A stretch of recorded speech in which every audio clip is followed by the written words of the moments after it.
Hi, I'm John Finn. Welcome to Coffee Talk.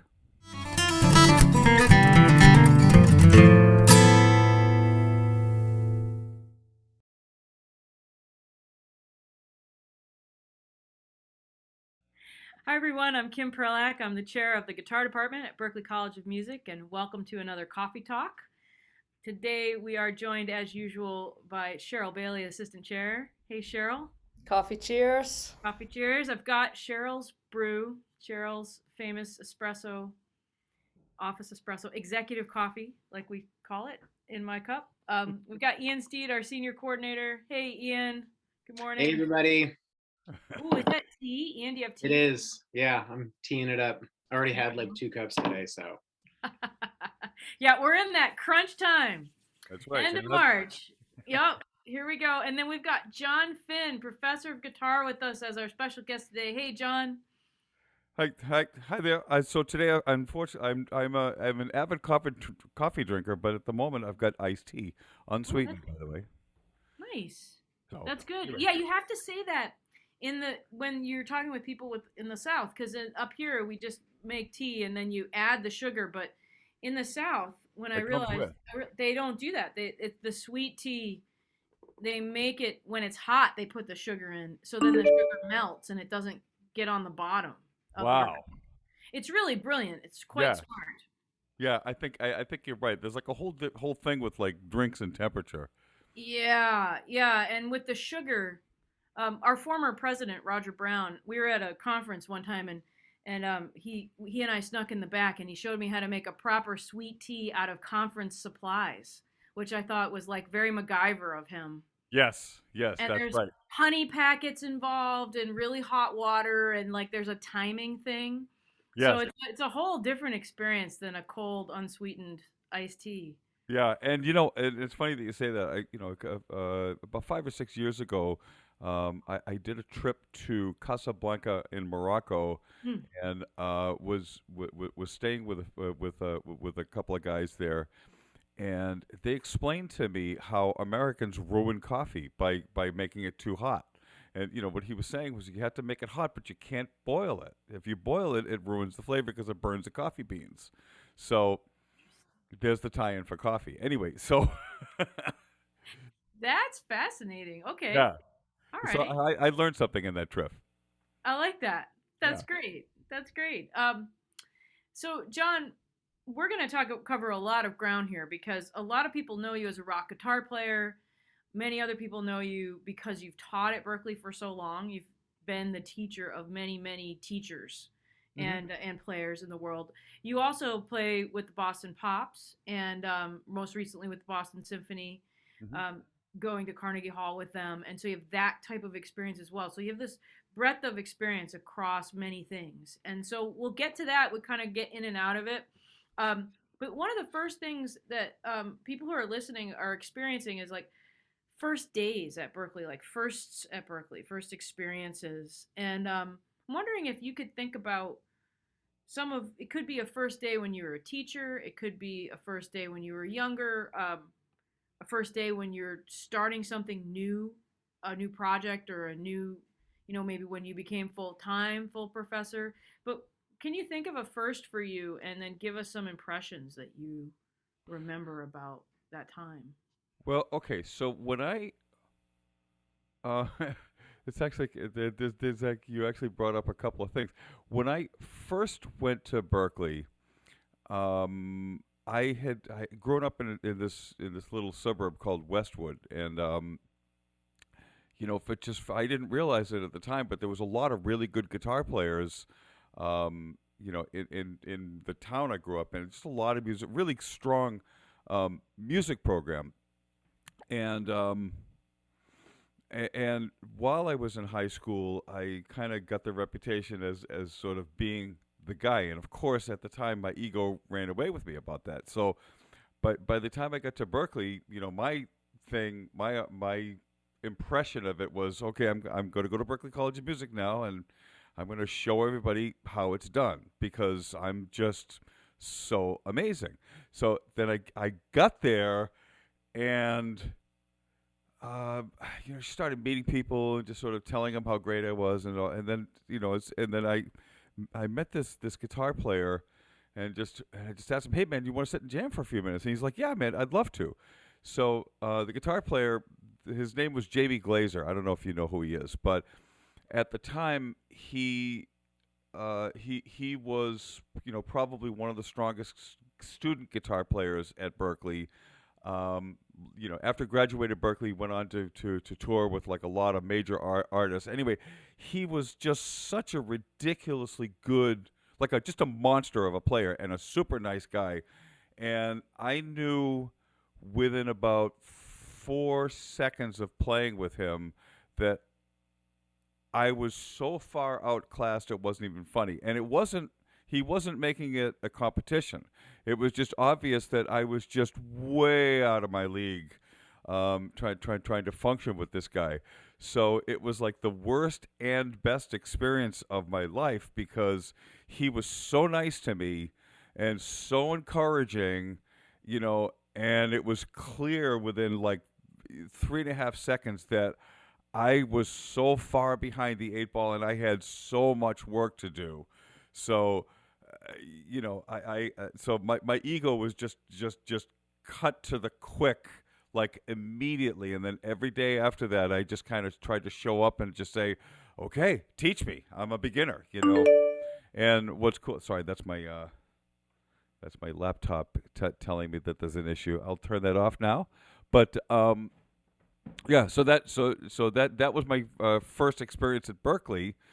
Um, Can you talk a little bit about that though? I like that your response was that you became like full in student mode, right? Because in the moment, your response must have been a bit of shock. And I mean, what happened when that happened? I know it's like in your mind, cemented in there. Like you kept playing, right? What did you do when you realized? well, Or maybe what do you advise people to do? Because I know that someone is saying to themselves, oh my gosh, that happened to me yesterday. Or what if that happens to someone today? What do you advise them to do when they feel that way? well, uh, okay, so yeah, and that's a fair point because it took me a long time to get comfortable with the idea that I will never really think of myself as a good musician. And the reason for that is very simple. It's like if you're close enough to a Monet painting to be able to reach the painting with a paintbrush, then all you see is the brush strokes, right? So if you're the person, so when I'm listening to myself play, all I hear is the stuff I don't like and the stuff I want to change. And other people are listening to me saying, "Yeah, man, you sound great." And what's so interesting is that both points of view are right. You know, meaning I'm so close to it that all I'm going to see is the brushstrokes. So the good thing for me to there is to continue to do that work, but also take a few minutes and step back and try to enjoy it. You know, but also not take into account too seriously. When somebody else says, "Oh man, you're amazing," and you're like I think so that's one part of it. I don't know if I'm really answering the question the way that you want yet. Um, okay, so what to do? Uh, at the time, I just went to full on like I'm just gonna practice my brains out because I just felt like I was just so far behind everybody else that I was just gonna have to succeed by brute force, really. And I just got used to the idea that I would never like what I hear when I'm practicing, but know that if I keep at it, that eventually I'm going to conquer that and I'm going to get better at it, knowing that there's always going to be more to work on. I don't know if that makes any sense, but It does. yeah. But I mean, I think one of the things that well, okay, so this also plays into it. I've got a close friend who's one of the most naturally gifted musicians I've ever met. Okay, but he, when he, if he encounters anything that's at all challenging, like he just won't work on it because it's just too frustrating to him. He just won't do it. But if it's easy for him, the things that come naturally and easy just flow out of him like it's nothing. And my experience with guitar has always been everything is hard to do. So I've just got used to working hard, I guess. So my advice to anybody that wants to do music professionally, I think a strong work ethic goes a long way. Whatever it is that start with what it is you want to be able to do, and then assemble a series of steps to, get from point A to point Z. I think that's really interesting, and I wonder. My guess, and you can tell me what you think, is that this is one of the things that's helped you become so good in many different contexts. Because I think that sometimes when people come to Cheryl and I, and they know your rock guitar playing, they know who you are, and they come to school to study with you as a rock guitar player. They're also surprised to know that your knowledge of harmony and arranging and composition can help them in other styles. Yeah. That you have this really deep knowledge of what we would consider jazz harmony, Mhm. and how you listen to it, how things fit into your playing, how things fit into your compositions. That they can't really be pigeonholed in one style. You can tell that you have a lot of influences. And then on top of that, I think they're really surprised to hear that you can follow a conductor, that you can pick up a nylon string guitar and play with the Boston Symphony like you just did. You just played Alban Berg's opera, Yeah. and you can play with the pops and play electric guitar, but you're following classical arrangements. So you're really reading. I mean, I think when people say to me, like, okay, I need to work on my reading, and I say, well, you should consider talking with John Finn because he's one of the most monstrous readers I've ever met in my life.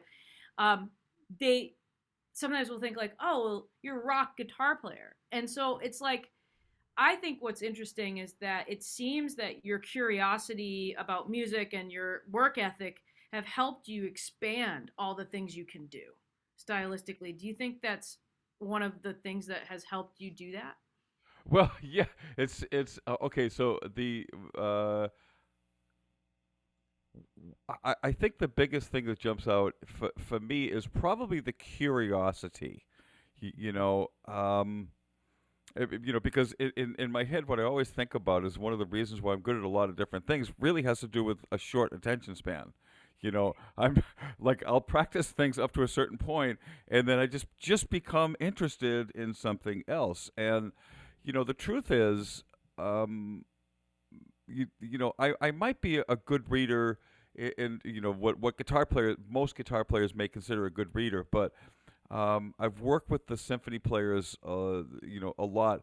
Those folks are monstrous readers. I mean, that's another level that I'm nowhere near. I can tell you that at least as far as the reading goes, I did have some. I played string bass in high school.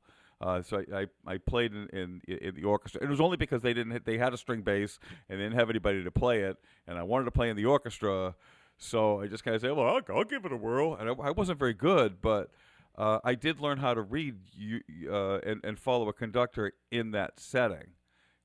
So that was really good training. So by the time I got to Berkeley, I kind of recognized that I could read, but I couldn't, and I could play guitar, but I couldn't do both at the same time. So one of my goals was to kind of integrate those two kinds of worlds. I can tell you that I didn't really become a strong reader until it was clear to me that my career wasn't going to advance until I did that. Um, and I think that that's like anything else. It's like, I always hear students, I'm going to practice reading 2 hours every single day. And now Bill Levitt recommended that I practice reading 5 minutes a day. And his reasoning for that was that if you give it 5 minutes of good, concentrated work, that's actually worth quite a lot. And he was right that, if you're really doing a cold sight reading, that's an awful lot of mental energy dedicated to a task.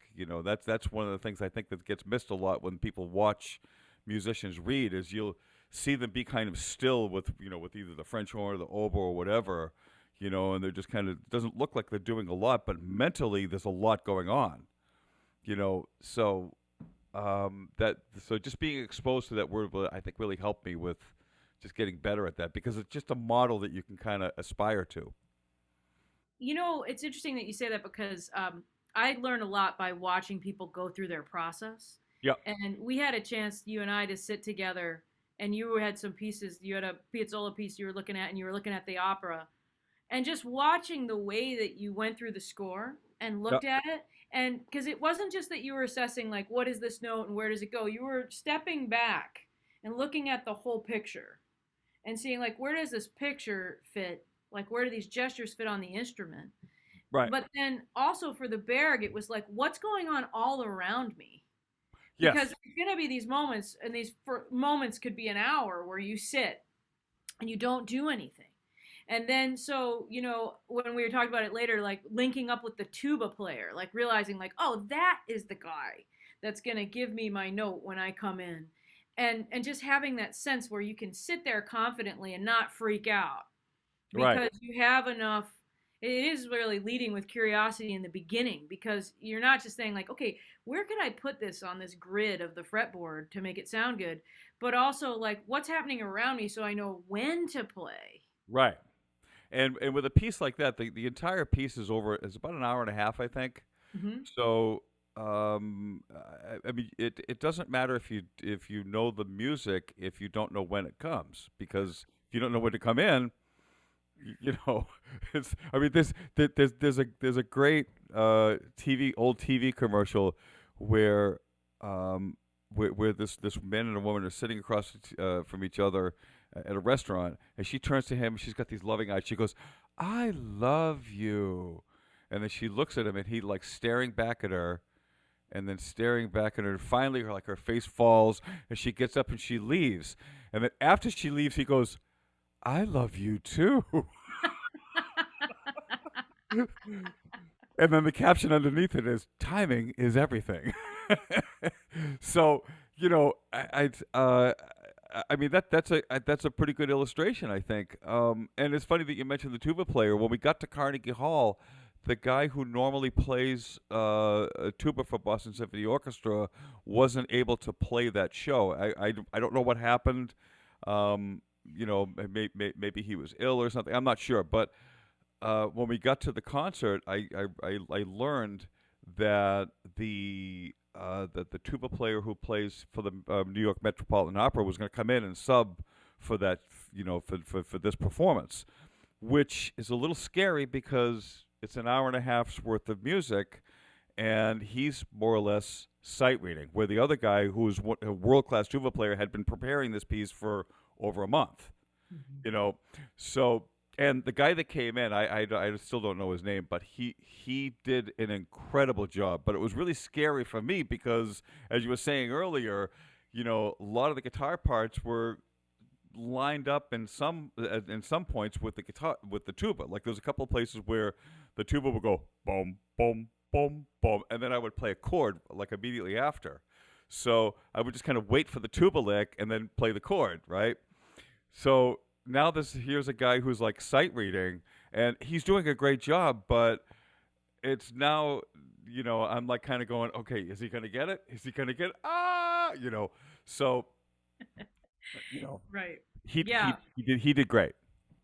But you know what's the other side of that? That's actually kind of amazing. Yeah, you're waiting for that part, and what if it doesn't get played? And then so you really have to know where you are in that part. But so many times I'm sure this happens to everybody here. I was like, do you play a performance, and you are sight reading, or you've never met the band before, Right. and people will be like, "Oh my God, that's so epic!" And it's thank you, thanks, I appreciate that. But that's what was the skills you build up so that you can come in and sight read something on a high level like that. That's what we're developing here, right? Yes. And the average person, or maybe you're playing and someone comes up and takes a glance at your music, like, oh, that's all happening on that page, or like there's sort of this mysticism about it, but it's really just good old fashioned musicianship to be able to do that. And that guy came in, that's what he's spent his life doing, is to be able to come in and do that very intense. I mean, it's that, and everyone should know it's a, not a tonal piece of music, so it's not even like I'll get the 5 chord like. Yeah, exactly. Yeah. If you're not familiar with the piece, it's a German language opera written in the atonal style, similar to Schoenberg, where atonalism is the idea that no one chord or note or tonality has any more weight than anything else. So, so the whole idea of chord progressions that lead you to the subdominant, to the dominant, to any kind of a one chord, just doesn't happen in the music. There are moments that sort of imply that, but they're really, but the rug is taken out from under you like pretty quickly, and that's kind of the part and parcel of the style. And this piece in particular does a beautiful job of maintaining that atonality, and is able to convey quite a lot of emotion. I mean, what's interesting is that it's a German language opera, and yet I find myself like getting choked up like towards the end when, like when all this tension starts to, it's just beautifully written. Yeah, I mean, I love music that's polytonal or atonal because then all the intervals matter. All the colors of the space between the notes and the way you put them together, they take on a different meaning of their own.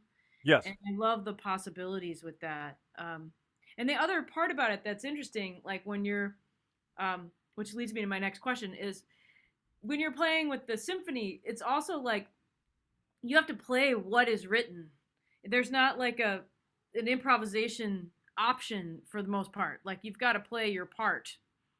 Well, for guitar, it really depends on the piece, because that's true with most. Let's see. Well, most of the things I've done with the symphony involve very little improvisation. Right. With the pops, that's kind of a mixed bag. It kind of depends on who wrote the piece and how much they know about guitar.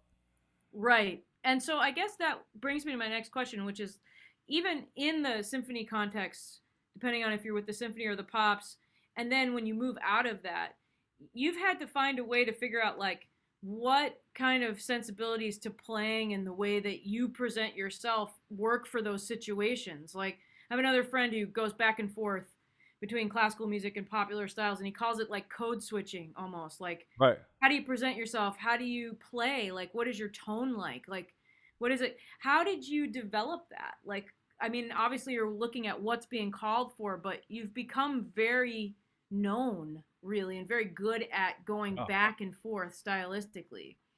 Well, okay, so I would say that a lot of it for me has been very Pavlovian.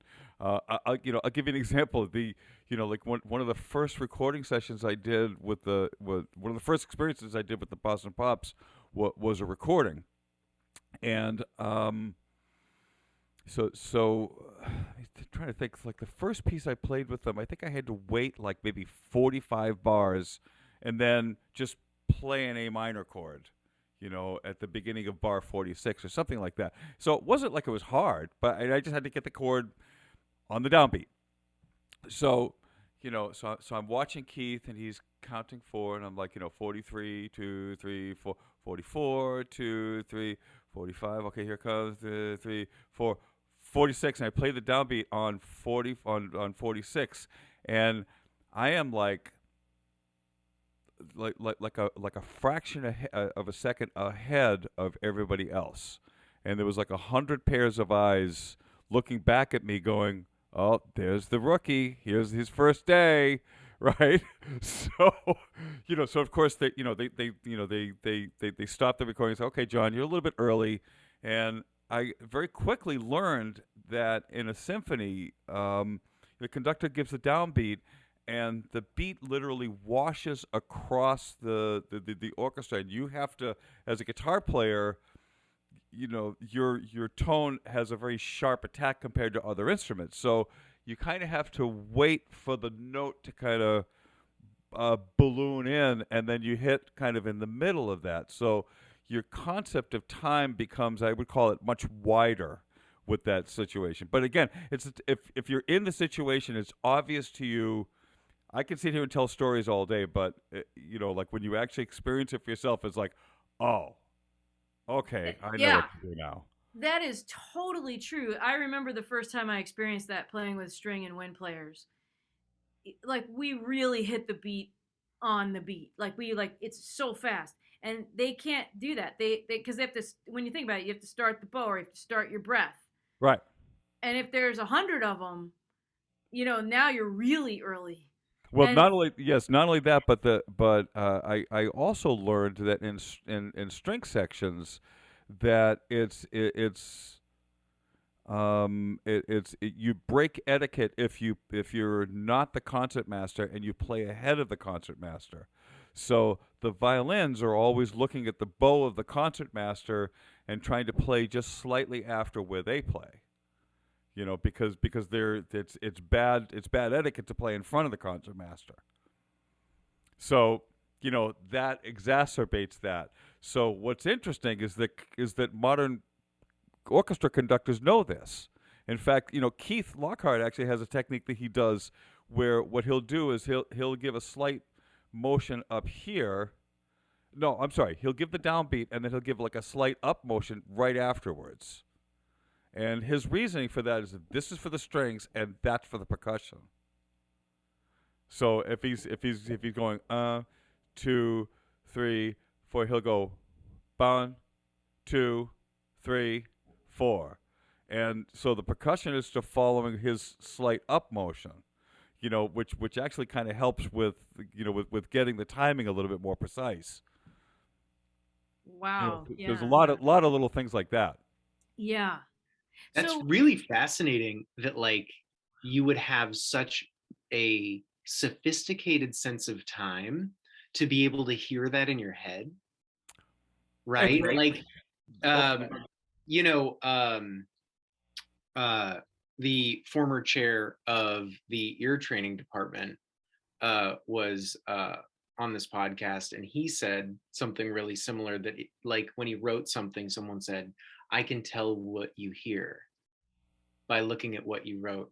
And by you talking about how like that slight motion and the difference, like what an incredible sense of hearing and understanding of time that you would be able to like sense that in the sound and also like evoke that in your hand. That's heavy, Yeah, well, it's like anything. It's like if you're, I think anybody who's put in that situation would eventually figure it out.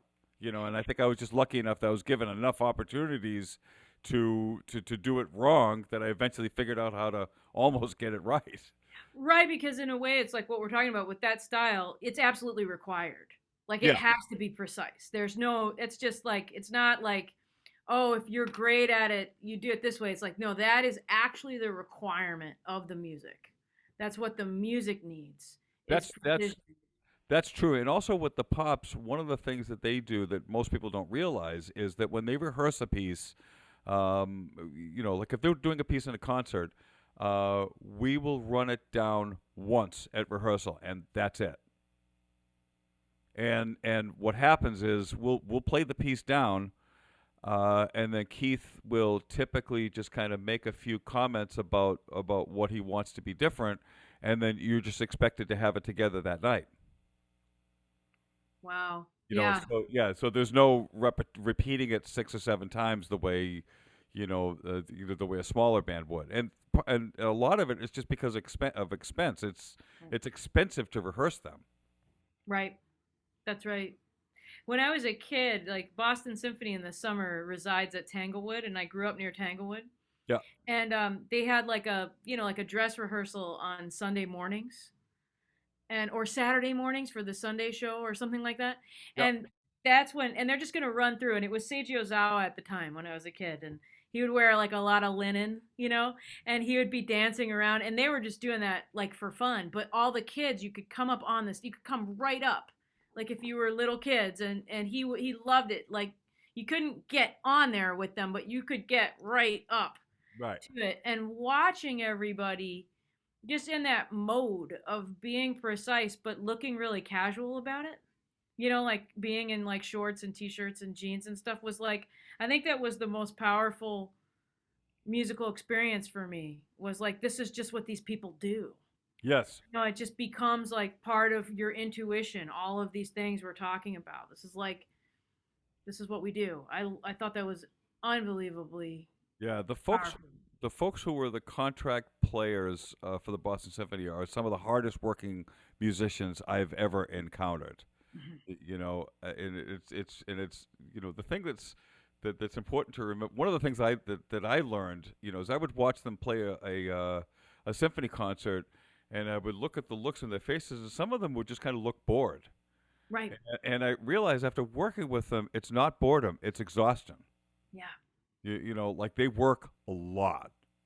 Yeah. I mean, I think they play something like 270 concerts a year, some insane number like that. It's unbelievable. Yeah. And they're long. Those concerts are long. You know, like, yeah.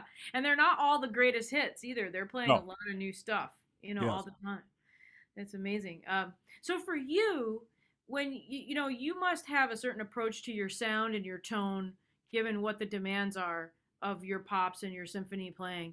And then when you do other things, when you're playing rock music, you have like is it completely different, your concept of your sound? I mean, obviously it's different because it's a different style, it's different demands, but how do you think about like your sound of your playing in Well, those okay. different contexts? There's a few considerations. Okay, so one consideration is how much room do I have?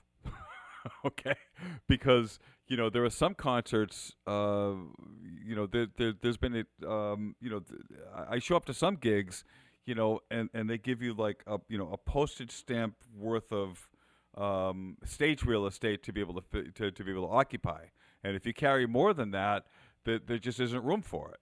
So So you um, mean like physical room, not like cosmic room, no, like no, no, no, no. I conceptual just room. You mean mean like space? yeah, exactly. So in other words, I've played some concerts where the music calls for nylon string guitar, a steel string guitar, 12-string guitar, electric guitar, hollow body electric guitar, banjo, ukulele, right? Um, and then look at the amount of space I have on the stage, and there just isn't room to carry all the amplifiers and guitars needed to be able to get in there. So at that point, it's a conversation with either the contractor or the stage people for like, okay, how much room do I have, and what instruments can I get away with not bringing if I just can't bring them all. That's something that comes up a fair amount. If I've done doing some of the concert tours with the Pops, most of the time the venues are big enough that I can just bring whatever I want. So in those instances, I'll bring 5 or 6 guitars, 2 or 3 guitar amplifiers, a pedal board, and just a pretty elaborate, thing. Now the other consideration, of course, is how much time do I actually have to set up? You, you know, because in the touring scenario, we're done with the concert, and you have to get changed and on the bus within a certain amount of changed, packed up, and then on the bus within a certain amount of time. Otherwise, the bus is leaving because they don't wait for you if you're not on the bus because there's typically 130 people in the troop for them. So they tell you when they're leaving, and you just got to be on the bus, or you're finding your own way. So there's that. With my own gigs, I tend to be a little bit more. I tend to bring more gear just because it's kind of I'm representing myself more than I'm representing somebody else. If it's my own gig, then I'm more the center of attention. So I really want to get all the tones like exactly right. So I've got a concert rig that I use for that. For my electric guitar stuff. What are you doing now that's really exciting to you? Like what's kind of making you really inspired right now about stuff that you're playing? Well, right now, uh, my wife Julie and I just wrapped up production of a Bonnie Raitt tribute record that's going to get released next month. I'm really excited about that. We're going to do a few gigs on that coming this spring, and then we're going to head right back into the studio and record some more stuff for for John Finn Group, for a new John Finn Group record. So that's has always been, that band's been together since 1988, and has always been never been a big money maker, but has always been a passion project, a lot of fun to do. And it's interesting because you can go almost anywhere in the world, and there's like two people in that area that know who we are, but never more than two. Two is good. Oh, If they're yeah, enthusiastic. Yeah. two's good. Yeah, two's good. Hey, So Cheryl. Oh, go ahead. Go ahead, John. no, that's it. That's it. I mean, like that. That is always my favorite thing to do is to just write my own music and then try to arrange it with with that group of people and just learn to play it, allow it to sort of evolve, perform it, record it, that whole process. I love that. Oh, that's great. Hey, Cheryl, what are you thinking about? Well, there were a couple things. One thing you said right at the beginning, which is, I mean, we all have to learn this, and I'm saying this to students all the time, is to trust the work, right? You're saying right when we started talking about that process, because everybody you want to be, especially students at Berkeley, you just want to be a great player tomorrow, but there's a process of it. Yes. And there are just certain things, like I believe your ear and time, you can't fake them, but you Right. also can't force them. Like, they develop as they're gonna develop, and everybody's different. So you have to trust the work. So you do the work, you work hard, and you have to trust it. And you can trust it. That's what I'm always saying too. You can trust the work, but when you're working hard. Which also, the other thing that you're saying about William Levitt, and it'd be interesting for you to talk about some of your experiences with William Levitt. But he said, like, well, just read 5 minutes a day. Right. And that's the other thing I think is so important, because people will say, I read 2 hours, but that you can't keep that up. That's not a realistic No. schedule of what you're going to do. And to do it daily is the most important thing, because that's how your brain wires and learns. And it doesn't have 5 minutes a day. If you can commit to that, you start that as your habit and you develop it, then Right. you could do 10 minutes. But I had a friend a writer who had writer's block and went to this guru about it, and the exercise was to find some amount of time that you could honestly commit to, and every day go and write. And she did that and I think she said she could commit to 10 minutes, and she did it every day. Like, she might have even gone to bed and forgot to do it. She'd get out of bed and go down and write. And she said then, after she established that habit, she could do 15 minutes, and then she finished her novel. But it's that thing of establishing that habit, the way our bodies and our minds are wired, and you just start there instead of, I think that's the thing, people set this, and then they can't do that. You can't do 2 hours a day. So then they're like, oh, I'm not going to do it anymore. Right. Right. And I think what you for me it has been learning to be comfortable with listening to myself sound terrible when I practice, because if I sound good when I'm practicing, I might not need to practice it. Right? That's what somebody said. Somebody said, if you sound good when you're practicing, you're doing it wrong. Well, yeah. I mean, I don't know. See, and it's funny because somebody who doesn't know what we're talking about, that's going to sound really counterintuitive. It kind of what it means is that. Okay, so when I was working on this, the thing where Kim was talking about, her and I getting together and working on some things. What happened was I got hired to play a classical guitar piece, accompanying a friend of mine's daughter who plays violin. So when he asked me to do it, I thought, oh yeah, how hard can it be, right?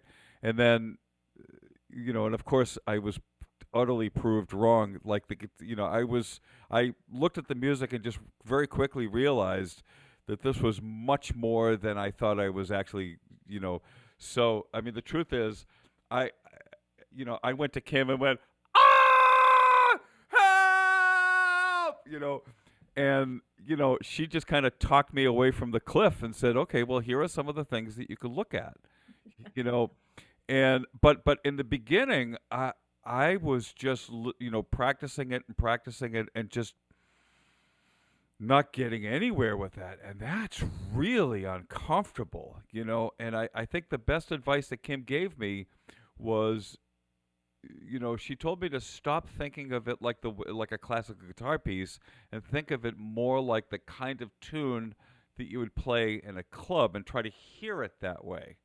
And when I was and she was 100% right, which because what that did was that kind of caused me to get back to more of a mindset of thinking about how the music should sound instead of really getting in the weeds and talking about like the deep classical guitar. See, that's like Kim is known far and wide for having extraordinary classical guitar technique, which is why I went to her, because I had a bunch of technical questions that I wanted to ask, and she just kind of got straight to, okay, yeah, this is the way you want to approach this. So I think for me it's a learning to be comfortable with doing things that sound terrible while you're working on them. Two, and this is a more ask for help when you need it, because there are people around you that are willing to help you if you ask, you know. Yeah. So Some of that is about perspective, because it's interesting that you say that. Like, the piece that you're talking about is, it's the history of the tango by Astor Pizzola, and it's an arrangement of Pizzola. So Pizzola wrote music for clubs and for groups that improvise, and they're virtuosic bands, but there's a lot to them. And then there are these beautiful arrangements of four pieces called The History of the Tango. Then they're really hard classical guitar parts. right, But they don't come from that. So a lot of the problems with some of the classical interpretations is they don't sound enough like what they really are. right, And what I think is really interesting is that when you said, John, like you were asked to play that, I thought, well, that makes total sense. Like, first I thought, wow, that's a really hard part. And number two, I thought, like, to pull off in a short amount of time. But number two, it's like, it makes total sense because you have all the sensibility of the original that a classical musician who's just like trained classical guitarist wouldn't have. That would be their challenge with it, would be to try to capture that. But what I think is interesting is sometimes when we're looking at something that we find difficult, all we see is what we don't have. And so it blinds you to what you actually have. right, Because, like, a lot of people on the other side, like, when I was playing those pieces, I needed to go to my friends from Argentina and say, like, help me feel this properly. Like, help me see where this has to be super clean, or where it has to be a little more streetwise, or where the beat goes.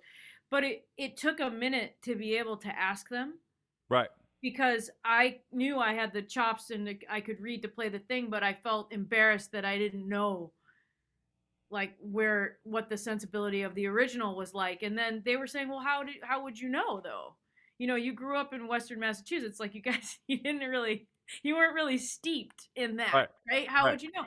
And that's the thing, like, if you play more on that side and then you're coming to the classical arrangement of it, how would you know what you need to keep?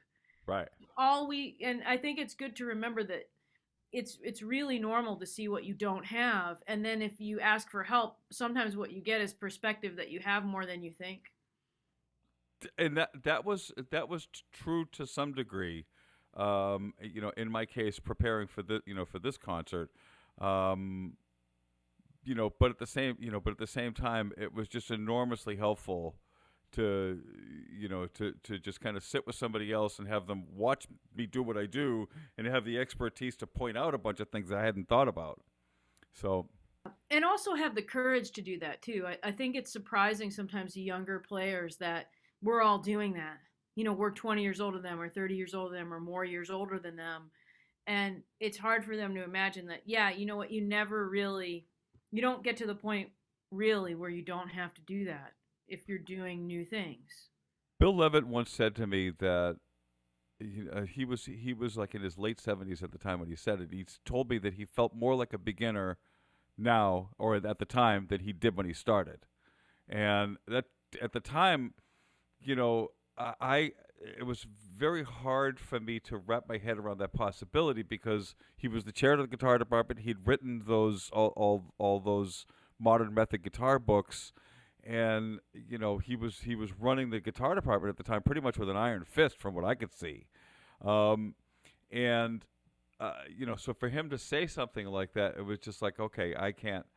And then he showed me a book written by George Van Epps called Harmonic Mechanisms for Guitar. I don't know if you're familiar with that, but you know, there's 3 volumes of that, and you know, it really, you know, at the time it was really next level stuff for me. If you, I'm going to tell you something. If you think you know chords, buy that book, and I'll see you in about 100 years.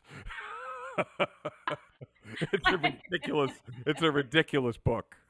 I love that you said that about Bill, because like when I got here as assistant chair, you know, I was a different style than anyone Yeah. else who'd ever been there, and I was, nobody. I didn't come from Berkeley, so I thought, well, I'm a really good student, so what I'm gonna do is I'm gonna ask people to show me things, right?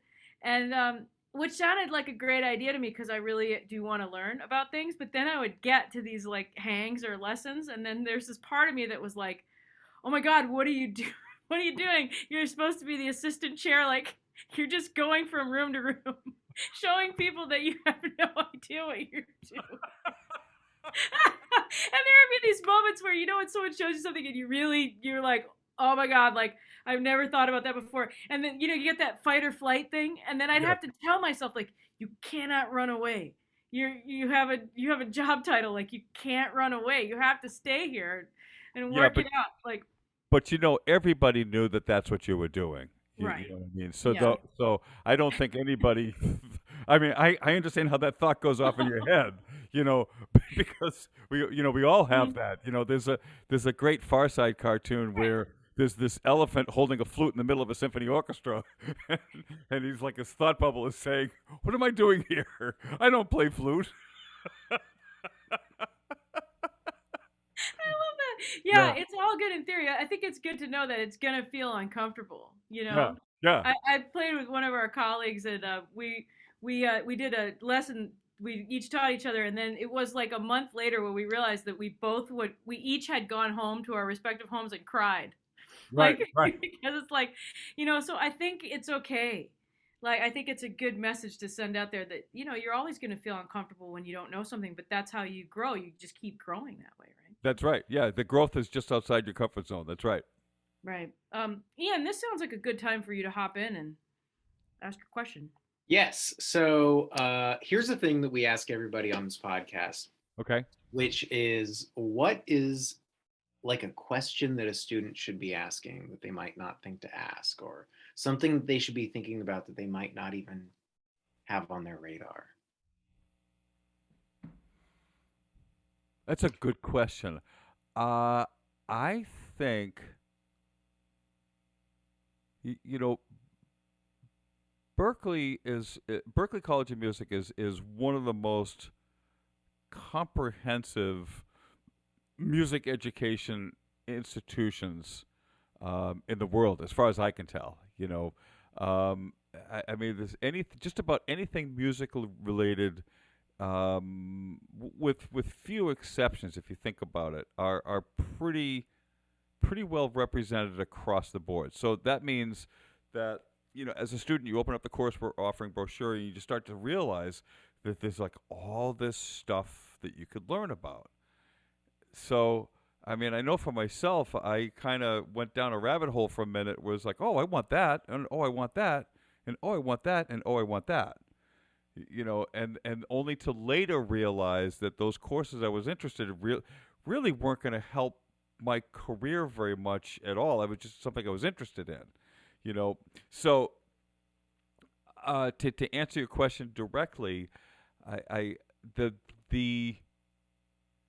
there's a great old Stephen Covey expression: begin with the end in mind, meaning think about where you want to end up. Like, like listen to yourself play now, and try to imagine what you want to be able to do at some point in the future, and then from there, start putting together a plan that encourages that end result, whatever that might look like. Which sounds counterintuitive to the conversation we've been having, a very process oriented kind of a conversation, that it's like it's about it's about the journey, not the destination.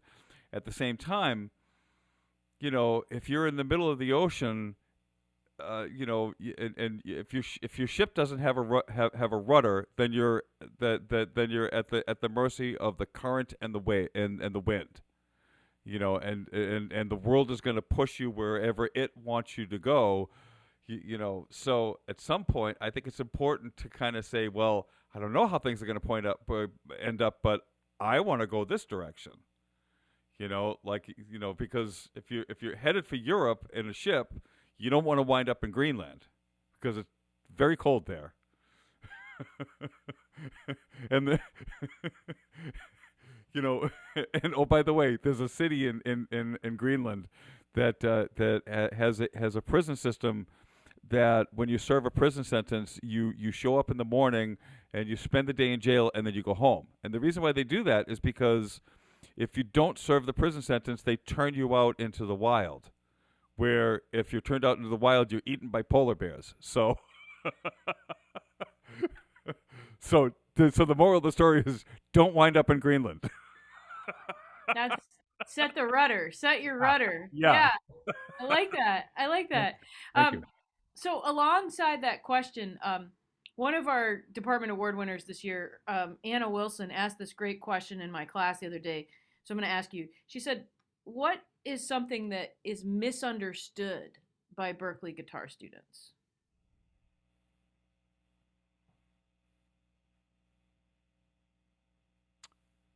As far as I can tell, the amount of time that it takes to learn a piece of music so that you can perform it in front of a live audience in a way that's like confident and effective.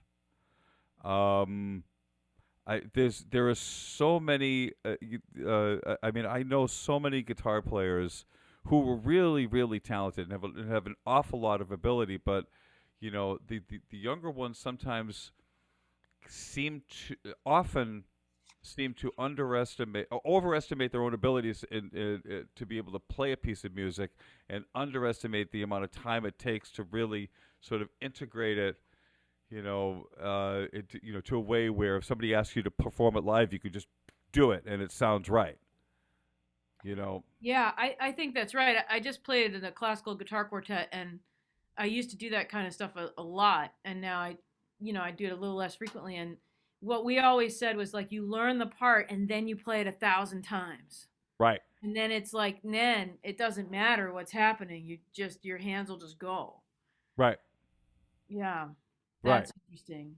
Yeah, and be able to do that, because that's for me. That's one of the fights. If I'm learning a piece that's really technically challenging, by the time I can do it, I'm listened to it so many times that like I'm either bored or uninterested or kind of over it. So at that point, then it becomes a process of sort of reconnecting with why I love this piece, why I took this work on in the first place, and work on reminding myself of that so that I can continue to kind of push forward with this one thing. So, if I, I think I said earlier, one of my constant battles is a short attention span.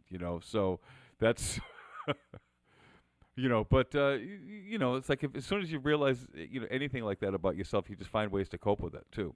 That's great. Well, you were saying about when you go and you play with the symphony or the pops, about the rehearsal time. You kind of just run those charts down, and you're expected downbeat at the show to be able to play it. But that's because everybody's done their homework. Yes.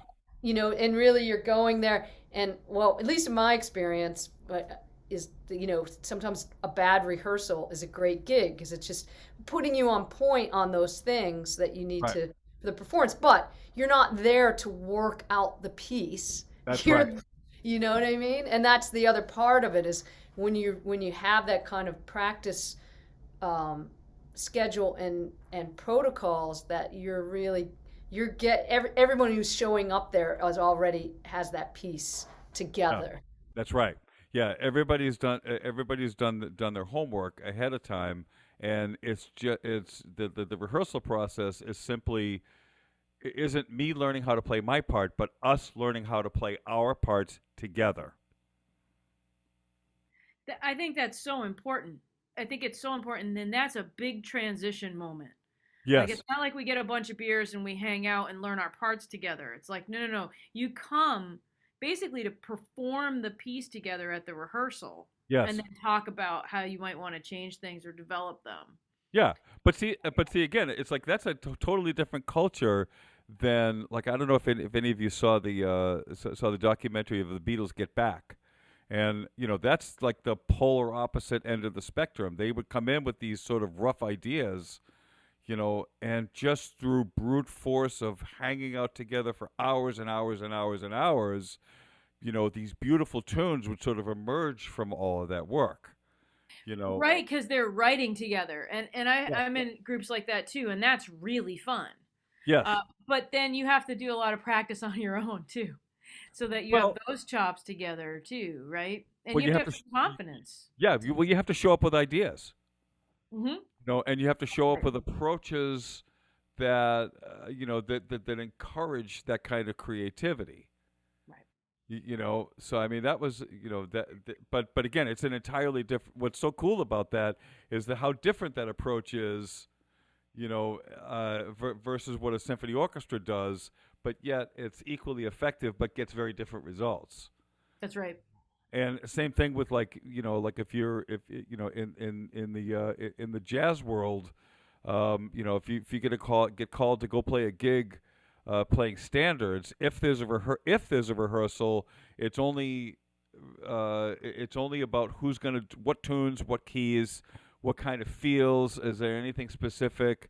A lot of times like the details are going to be sort of brushed over, to sort of set up a thing where it's like, okay, well, this is how we're going to approach this, you know, um, and there's a lot of room for improvisation, but everybody is watching everybody else keenly. I saw Cheryl play a jazz gig, and that was one of the things that was really cool, was watching and listening for how closely everybody in the band was listening to each other, which would influence what the end result was. So everybody's kind of doing their thing, but they're also able to turn on a dime based on what they hear somebody else do.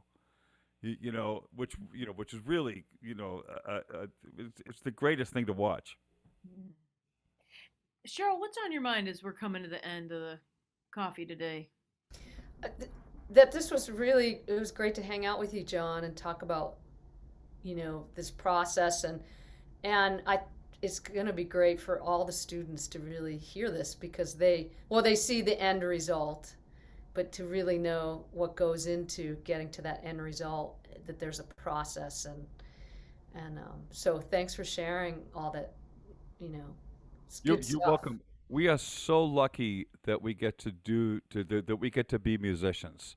It's like it's an amazing. I think about this a lot. Is that the way I've been able to live my life up to this point has been amazing, and to be able to bring other people along for that journey as well. I'm just, like I feel like I'm living on a four-leaf clover. And I mean that. Like I love my job, on so many levels.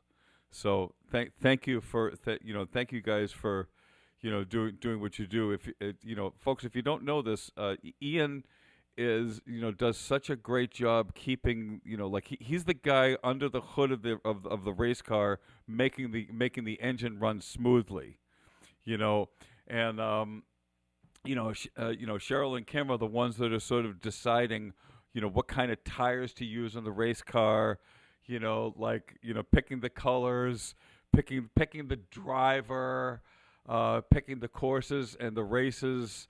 And like the guitar department really does a great job as a team. It's really great to see. So it makes my job much easier. I'll tell you that.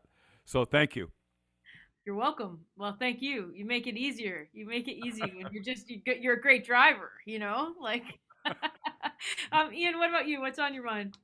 Yeah, kind words, John. Yeah, it's a blast, and it's also really cool for the students to see somebody with like such a broad spectrum of skills, like from a rock background, to be doing the stuff that you're doing with the pops is just that's like that's so Berkeley, and it's so cool that like all this advice that you gave was all like just really helpful and down to earth. So Oh, great, great.